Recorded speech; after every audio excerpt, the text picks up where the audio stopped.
નમસ્કાર વિદ્યાર્થી મિત્રો, છેલ્લે આપણે હાઇડ્રોજનના વર્ણપટની વાત કરતા હતા.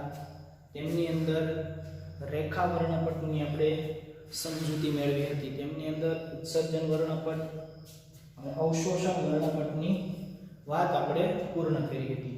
ત્યાર પછી હવે આપણે આગળ વધીએ. આગળ બોહરનો જે પરમાણુ માટેનો જે હાઇડ્રોજન પરમાણુ માટેનો બોહરનો નમૂનો જે છે તે જોઈએ. હાઇડ્રોજન પરમાણુ માટે બોહરનો નમૂનો. હાઇડ્રોજન પરમાણુ માટે બોહરનો નમૂનાની આપણે વાત કરવાની છે આજે. હવે હાઇડ્રોજનનો રેખા વર્ણપટ જોયા પછી આપણને એટલી ખબર પડી કે ઉત્સર્જન કઈ રીતે થાય, અવશોષણ કઈ રીતે થાય. એમની અંદર જે નેગેટિવ છે એમની અંદર જે કલર બતાવે છે તે કલરની વાત, જેને આપણે વર્ણપટ કહીએ છીએ, તેની વાત કરી. ત્યાર પછી હવે હાઇડ્રોજન પરમાણુ માટે જે બોહરનો નમૂનો છે તો નીલ્સ બોહર સૌપ્રથમ હતા કે જેમણે હાઇડ્રોજન પરમાણુની રચના માટે થઈ અને આ નમૂનો આપ્યો. માત્ર ને માત્ર વાત કોની કરી છે? હાઇડ્રોજન પરમાણુની વાત કરી છે. આ સિદ્ધાંત આધુનિક ક્વોન્ટમ યંત્રશાસ્ત્રનો ન હતો, પરંતુ પરમાણુની રચના માટે વર્ણપટના ઘણા મુદ્દાઓનું એમણે અવલોકન કરી લીધેલું હતું.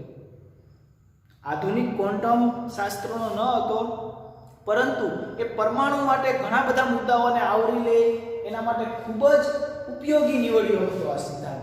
તો જોઈએ કઈ રીતે આ સિદ્ધાંત ઉપયોગમાં લેવાયો હતો. બોહરે હાઇડ્રોજન પરમાણુ માટે નમૂના માટે અમુક એમણે અભિધારણાઓ ઉપર આધારિત હતો. એમની અમુક અભિધારણાઓ હતી. પહેલી અભિધારણા એમની કઈ હતી? તો પહેલી અભિધારણા જે હતી તેમની તે હાઇડ્રોજન પરમાણુમાં રહેલો ઇલેક્ટ્રોન કેન્દ્રની આસપાસ વર્તુળાકાર પથમાં ચોક્કસ ત્રિજ્યા અને ઊર્જા સાથે ફરે છે. આ કેન્દ્ર છે. કેન્દ્રની ફરતે કક્ષા હોય.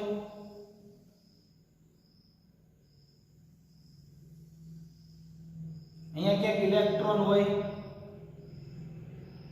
ને? તો કેન્દ્રની ફરતે જે ઇલેક્ટ્રોન ફરે છે, કેન્દ્રની આસપાસ વર્તુળાકાર પથમાં ચોક્કસ ત્રિજ્યા અને ઊર્જા સાથે ફરે છે. કેન્દ્રની આસપાસ ઇલેક્ટ્રોન વર્તુળાકારે ફરે છે, ગોળ ગોળ ફરે છે અને આમની ત્રિજ્યા કેવી છે? ચોક્કસ ત્રિજ્યા છે.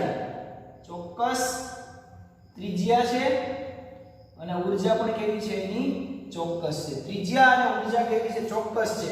એટલે કે આપણી ઊર્જા અને ત્રિજ્યા ફિક્સ છે. તેવો ઇલેક્ટ્રોન કેન્દ્રની આજુબાજુ ફરે છે. આપણે પરમાણુના નમૂનાની વાત કરીએ છીએ, પરમાણુનું બંધારણની વાત કરીએ છીએ. હજી આપણે ઇલેક્ટ્રોન જ ગોઠવીએ છીએ. કેન્દ્રની આજુબાજુ ઇલેક્ટ્રોન કઈ રીતે ગોઠવાયેલો હોય તેની ચર્ચા અત્યારે આપણે કરીએ છીએ. તો આ જે ઇલેક્ટ્રોન છે એ નીલ્સ બોહરે એવું કીધું કે કેન્દ્રની આજુબાજુ વર્તુળાકારે ફરે છે. વર્તુળાકારે ફરે છે એટલું તો ઠીક છે, પરંતુ એ કેવો છે? ચોક્કસ ત્રિજ્યા અને ઊર્જા છે એની. જ્યાં ઇલેક્ટ્રોન ફરે છે તો એમની ઊર્જા અને ત્રિજ્યા પણ કેવી છે? ચોક્કસ છે. આ પથને કક્ષા અથવા તો સ્થિર અવસ્થામાં અને માન્ય ઊર્જા અવસ્થા કહેવામાં આવે છે. આ કક્ષાઓ કેન્દ્રની આસપાસ સંકેન્દ્રીય રીતે ગોઠવાયેલી હોય છે. આ જ્યાં ફરે છે ઇલેક્ટ્રોન, એને શું કહેવામાં આવ્યું? ઇલેક્ટ્રોન ફરે છે તેને નામ આપવામાં આવ્યું કક્ષા. શું આપવામાં આવ્યું? કક્ષા. જ્યાં ઇલેક્ટ્રોન ફરે છે કેન્દ્રની આજુબાજુ ચોક્કસ ઊર્જા અને ત્રિજ્યા સાથે ઇલેક્ટ્રોન ફરે છે, તેનું નામ આપવામાં આવ્યું કક્ષા. હવે આ કક્ષા ક્યાં હોય? તો કે કેન્દ્રની આજુબાજુ. સ્થિર અવસ્થા અથવા માન્ય ઊર્જા અવસ્થા કહે છે, અથવા તેને સ્થિર અવસ્થા પણ કહી શકીએ છીએ. હવે બીજી અભિધારણા એમને એવી કરવામાં આવી કે કક્ષામાં ઇલેક્ટ્રોનની ઊર્જા સમય સાથે બદલાતી નથી. કક્ષામાં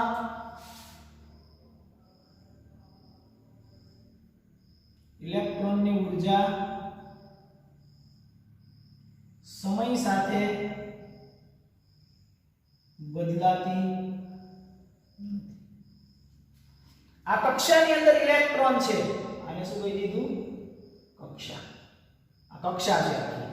આ કક્ષાની અંદર ઇલેક્ટ્રોન છે, એમની ઊર્જા જે કાંઈ આજે હશે, માનો કે આજે એની 250 કિલો જૂલ જેટલી ઊર્જા છે, ખાલી કહું છું, તો આજથી 20 દિવસ પછી કે 50 દિવસ પછી જ્યારે ચેક કરવામાં આવે ત્યારે પણ એની ઉર્જા કેટલી હશે એટલી જ હશે એટલે કે સમય સાથે એમની ઉર્જામાં કોઈ ફેરફાર થતો નથી એવું નથી કે 5 દિવસમાં એની ઉર્જા આટલી હતી 5 દિવસ પછી ચેક કરવામાં આવ્યું તો એની ઉર્જા બદલાઈ ગઈ તો બધા આવર્ત કોષ્ટકના જે બધા તત્વો છે બધા તત્વો પોટેશિયમ સોડિયમ જેની ઉર્જા બદલાતી હોય તો ભાઈ સોડિયમ છે એક સમયે ભયંકર બની જાય હાઇડ્રોજન જે આપોઆપ ઉર્જા બદલાતી હોય તો વિસ્ફોટ થતા હોય પણ ઉર્જા છે સમય સાથે બદલાતી નથી જે તેની ઉર્જા હોય છે તેની તે જ રહે છે પરંતુ જ્યારે ઇલેક્ટ્રોન નીચલા શક્તિ સ્તરમાંથી કક્ષામાંથી ઉપરના શક્તિ સ્તરમાં જાય છે ત્યારે ઉર્જાનું શું કરે છે અવશોષણ કરે છે ઉર્જા બદલાતી નથી સમય સાથે પરંતુ ઇલેક્ટ્રોન જ્યારે નીચેના શક્તિ સ્તરમાંથી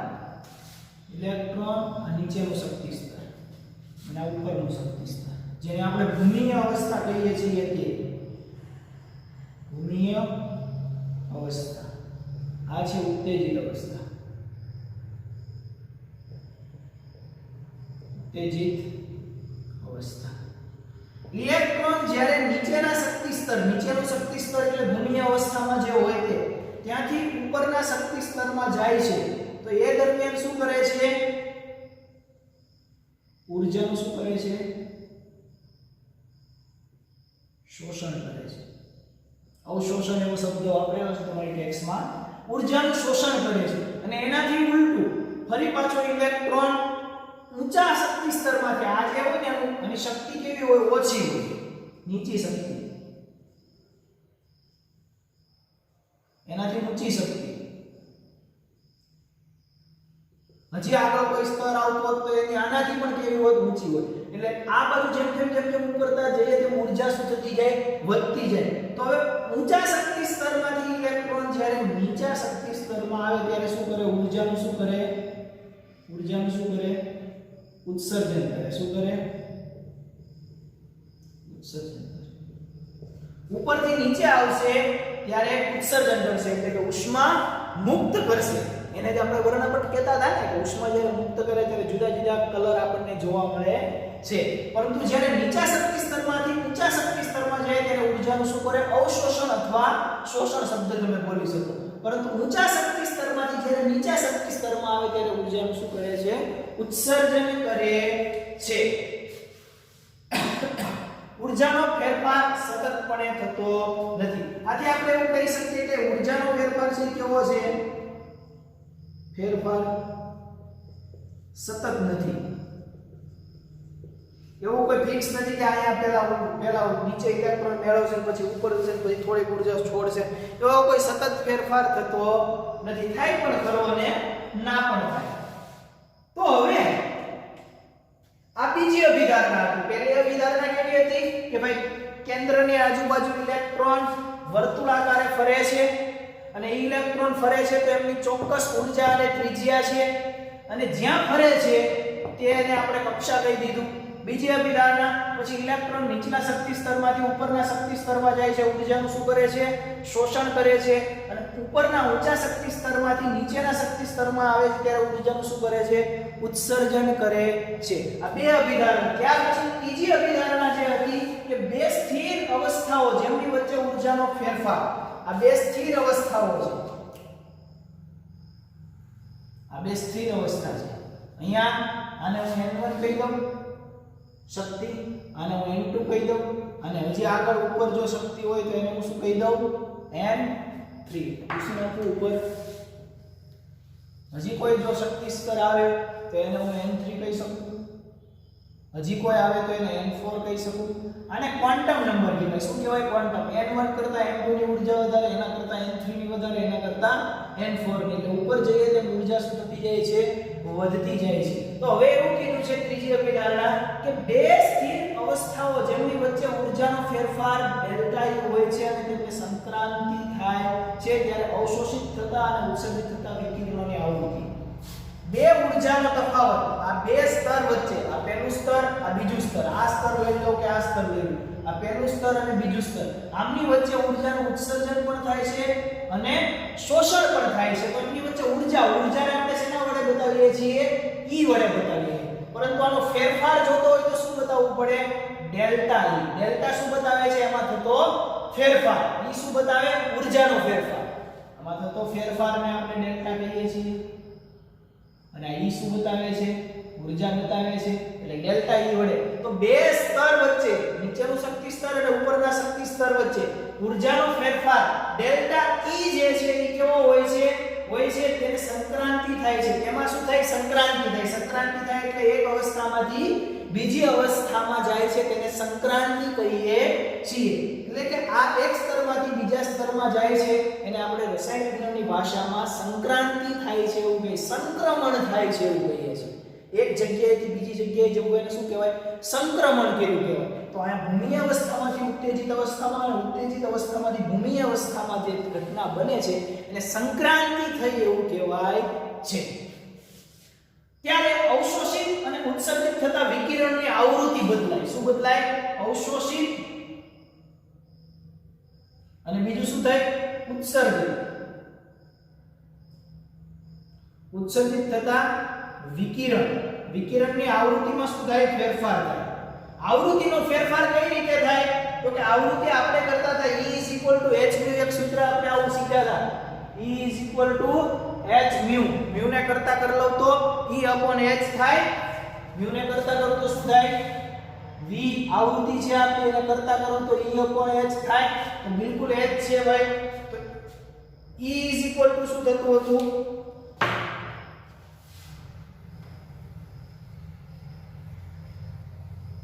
E ઊર્જાનો ફેરફાર થતો હતો.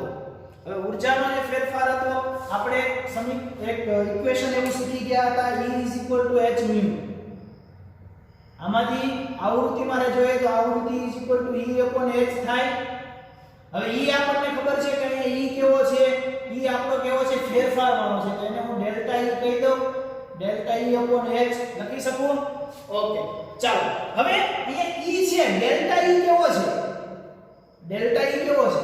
તો કે ડેલ્ટા E છે, આને હું E1 કહું, નીચેની શક્તિ સ્તર અને ઉપરનું શક્તિ સ્તર E2 કહું છું. E1 ની ઊર્જા ખૂબ ઓછી છે, E2 ની ઊર્જા કેવી છે? વધારે છે. E1 એ આપણી નીચી શક્તિ બતાવે છે, E2 ઊંચી શક્તિ. તો આપણો ફેરફાર જોતો હોય તો શું કરવું પડે મારે? તો કે E2 E1 વધારે ઊર્જા માઈનસ ઓછી ઊર્જા અપોન h. લખી શકું કે ના લખી શકું? તો μ આવૃત્તિ આવું થાય, અથવા તો સીધું તમે આમ પણ લખી શકો μ delta E upon h E2 minus E1. તમારી ટેક્સ્ટમાં આ રીતે આપેલું છે. આ શું બતાવે? E2 E1 ઊર્જામાં થતો ફેરફાર. ભાઈ અહીંયા એક અલગ ઊર્જા છે અને અહીંયા બંનેમાં ઊર્જાનો ફેરફાર થાય છે, એને આપણે ડેલ્ટા E કહીએ છીએ. એના પર આપણે E2 h કોણ છે? પ્લાન્કનો અચળાંક છે. તો એમની આવૃત્તિ કેવી છે? તો એની આવૃત્તિ આપણે આના દ્વારા ગણી શકીએ. જ્યાં E1 અને E2 નીચા અને ઊંચા માન્ય ઊર્જા સ્તરો છે. ઊંચા અને નીચું અને ઊંચું ઊર્જા સ્તર છે. કોણ બતાવે છે? E1 અને E2 નીચા ઊર્જા સ્તર, ઊંચું ઊર્જા સ્તર. હજી E3 પણ આવે, E4 પણ આવે. જેટલું કરવું હોય તો તમારે આ બેનું ગણવું હોય તો ગણી શકો, આનું પણ ગણવું હોય તો. આ તો એક ઉદાહરણ માટે એક જ લીધેલી છે ઊર્જા સ્તર. ચાલો આગળ વધીએ.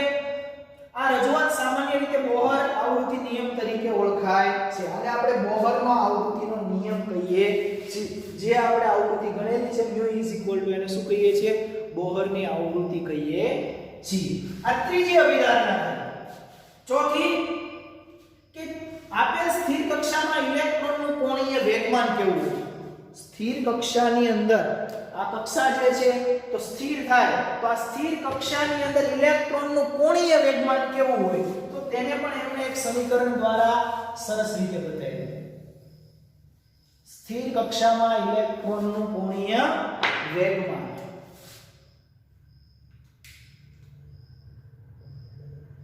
સ્થિર કક્ષામાં ઇલેક્ટ્રોનનું કોણીય વેગમાન કેવું હોય? ઇલેક્ટ્રોનનું વેગમાન તો એને એક સમીકરણ દ્વારા રજૂ કરેલું છે.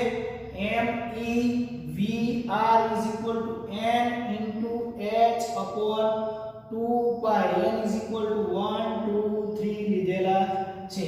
હવે આ કોણીય વેગમાન બતાવે. આ શું બતાવે છે? કોણીય વેગમાન. તમે ફિઝિક્સ ની અંદર ભણશો, આપણે આને ડિટેલમાં અહીંયા જવાની જરૂર છે અને આ શું બતાવે કોણીય વેગમાન n શું બતાવે નંબર બતાવે કે ક્યાં છે શક્તિ સ્તર n1 છે n2 છે n3 છે n4 છે ક્યાં શક્તિ સ્તરમાં સ્થિર છે એ બતાવે h/2π શું બતાવે h/2π બતાવે છે એમની ઊર્જા બતાવે ભાઈ ઇલેક્ટ્રોનને ભ્રમણ કરવા માટે ઓછામાં ઓછી h/2π જેટલી ઊર્જા જોઈએ h ક્લાંકનો અચળાંક 2 ના 2 પાઈ ની કિંમત 3.14 આટલી ઊર્જા જ્યાં મળશે ત્યાં જ ઇલેક્ટ્રોન ભ્રમણ કરશે કોઈ પણ જગ્યાએ ભ્રમણ કરશે નહીં h/2π શું કોણીય જેમના કોણીય વેગમાન h/2 સમતોલના ગુણક એટલે કે કેટલી કક્ષાઓ જ માન્ય ગણાય છે એટલે કે h/2 અહીંયા હું એમ કહું કે h/2π જેટલી એને ઊર્જા મળે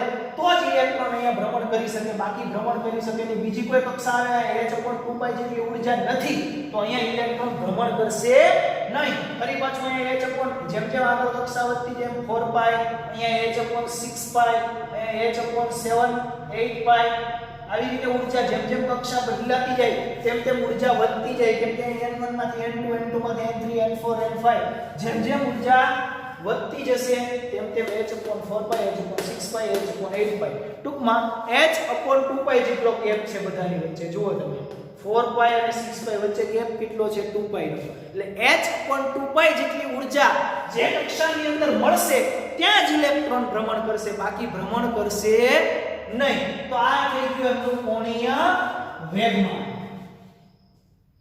બોહરે ઉપયોગ કરેલી સ્થિર કક્ષાઓની ઊર્જા અંગેની વિગતો ઘણી ગૂંચવડા ભરાયેલી હતી અને તેની ચર્ચા ઉપરના ધોરણમાં કરવામાં આવશે હજી તમે બોહરનું જે કઈ ગૂંચવડ છે એ આપણે 11 સાયન્સની અંદર નથી ભણવાનું ક્યાં ભણશું આગળ 12 સાયન્સની અંદર જોઈશું આપણે એમનું થોડું ઘણું ઓકે અથવા તો નીટ અને જેડબલના લેક્ચરની અંદર આપણે જોઈશું ચાલો આગળ વધીએ હવે હાઇડ્રોજન પરમાણુ માટે બોહરના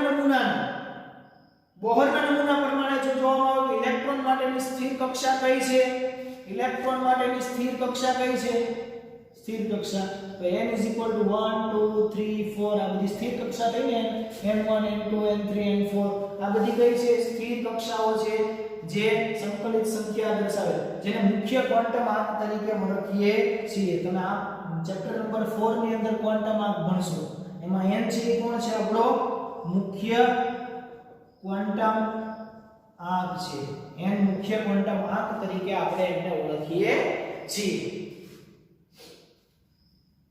ચાલો હવે સ્થિર કક્ષાઓની ત્રિજ્યા કઈ રીતે દર્શાવવી તો પછી આ સ્થિર કક્ષા છે એની ત્રિજ્યા કેવી હોય તો એમની ત્રિજ્યા છે કે ત્રિજ્યા દર્શાવવા માટે rn = n²/a0 આ સ્થિર કક્ષાની ત્રિજ્યા ગણવા માટે માત્ર ને માત્ર કોની ગણવાની છે સ્થિર કક્ષામાં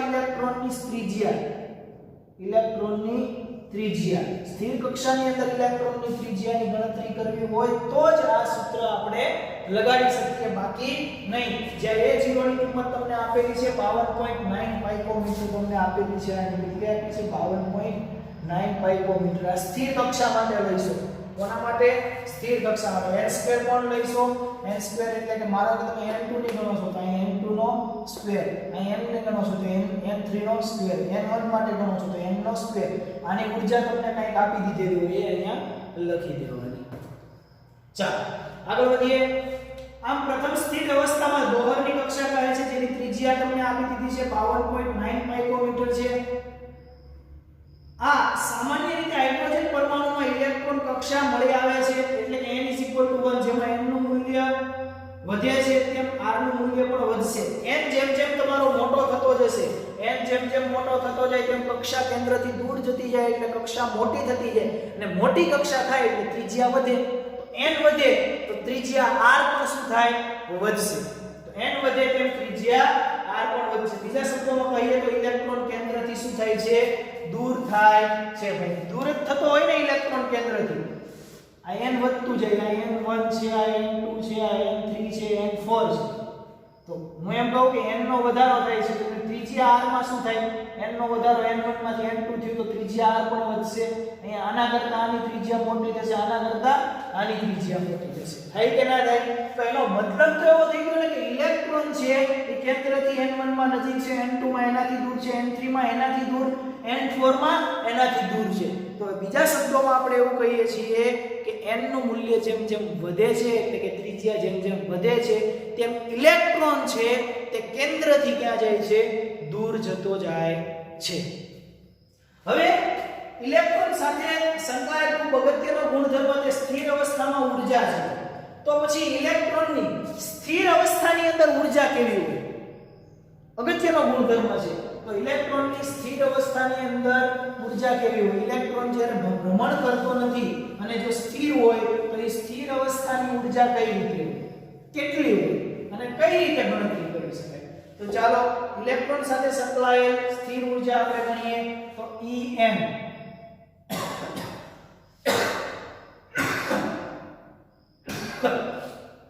માઈનસ RH. આ RH કોણ છે?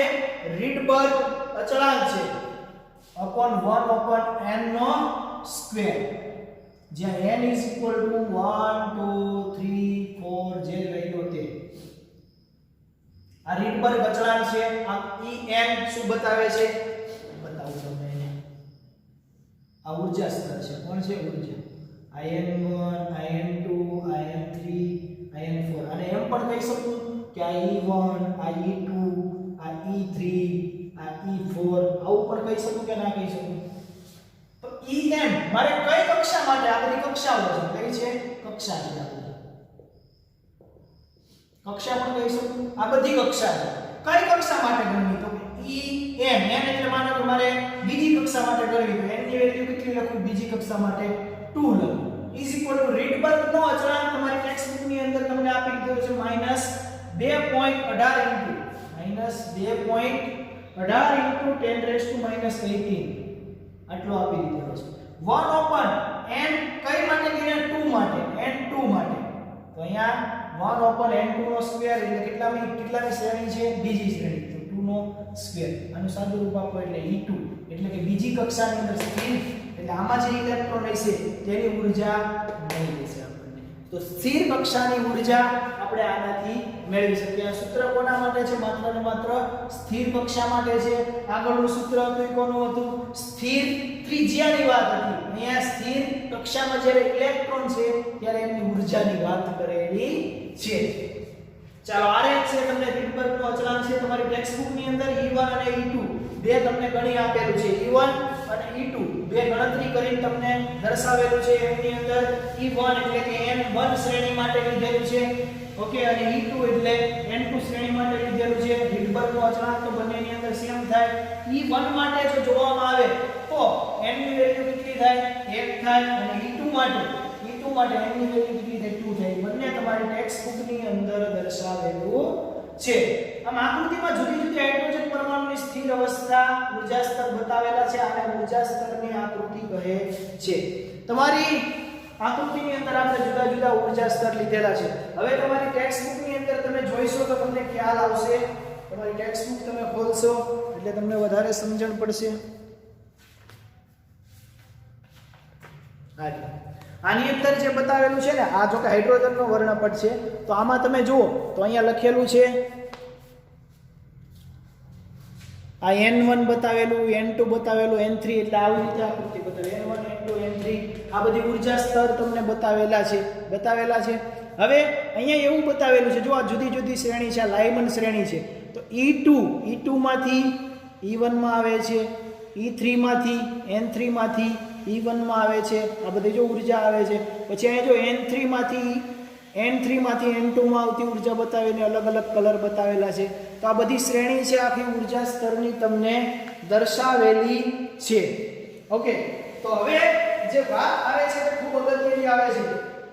હવે ઇલેક્ટ્રોન કેન્દ્રની અસરથી જ્યારે મુક્ત થાય, ઇલેક્ટ્રોન કેન્દ્રની આજુબાજુ છે ત્યારે તો ઠીક છે, પણ ઇલેક્ટ્રોનને કેન્દ્રની અસર લાગતી જ નથી, એનાથી મુક્ત થઈ ગયો ત્યારે હવે કેવી ઘટના જોવા મળશે. તો ચાલો આપણે એ સમજી લઈએ કે ઇલેક્ટ્રોન છે કેન્દ્રથી મુક્ત થાય અથવા તો કેન્દ્રની સાથે જકડાયેલો નથી ત્યારે શું ફેરફાર થશે. તો બોહરભાઈ આગળ વાત કરશે. ઇલેક્ટ્રોન કેન્દ્રની અસરથી શું થાય? મુક્ત થશે.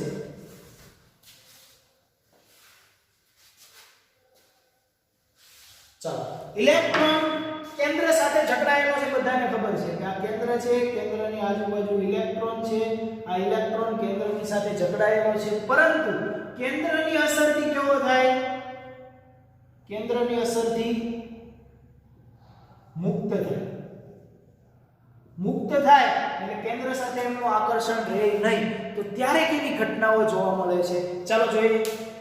ઇલેક્ટ્રોન કેન્દ્રથી અસરથી જ્યારે મુક્ત થાય ત્યારે આ મુક્ત થઈ ગયો એટલે કેન્દ્રથી અહીંયા ક્યાં કહીશું?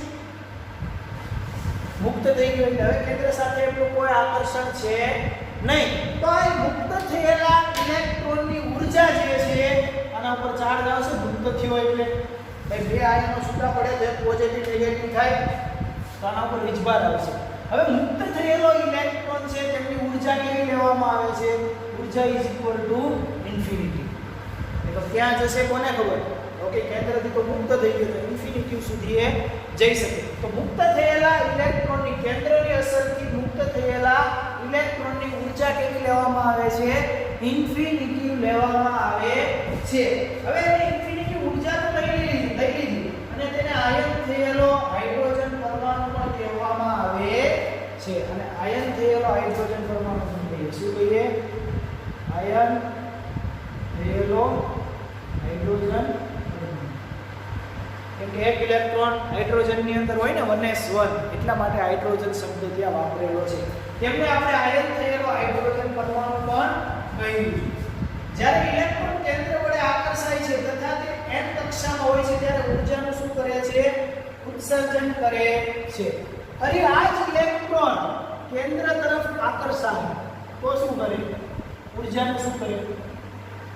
ઉત્સર્જન કરે. ઇલેક્ટ્રોન કેન્દ્રની તરફ આવે ત્યારે ઊર્જાનું શું થાય? ઉત્સર્જન થાય છે. ઊર્જા એમાંથી મુક્ત થાય. જેમ જેમ નજીક આવશે તેમ ઊર્જા રિલીઝ કરશે અને જ્યારે ઉપર જાય ત્યારે ઊર્જા ભરીને જાય. મારે ટેરેસ ચડવું હોય, ઉપર અગાસી પર જવું હોય તો ઊર્જા જોઈએ મારે. પણ ત્યાંથી નીચે પડવું હોય તો ઊર્જાની જરૂર પડે ના? ખાલી આમ કરી આમ લપસા હોય એટલે સીધા નીચે. ત્યારે ઊર્જા હોય એ પણ બધી મુક્ત થઈ જાય. એટલે ઉપર જવામાં ઊર્જા જોઈએ, નીચે આવવામાં કોઈ ઊર્જા જતી નથી. આ ભાઈ જતો ને ઇન્ફિનિટી સુધી ત્યારે એની ઊર્જા શું થઈ ગઈ? હવે ઇન્ફિનિટી થઈ ગયું છે. પણ જ્યારે કેન્દ્રમાં આવશે ત્યારે શું કરશે? ઊર્જાનું ઉત્સર્જન કરે છે. હવે ઉત્સર્જન કરે છે અને ઊર્જા શું થાય છે? ઘટે છે. ઊર્જા શું થાય? ઉત્સર્જન કરી દે એટલે ઊર્જામાં શું થાય? ઘટાડો થાય. ઊર્જા મુક્ત કરી દે એટલે ઊર્જા શું થાય? ઘટી જાય છે, ઘટાડો થાય છે.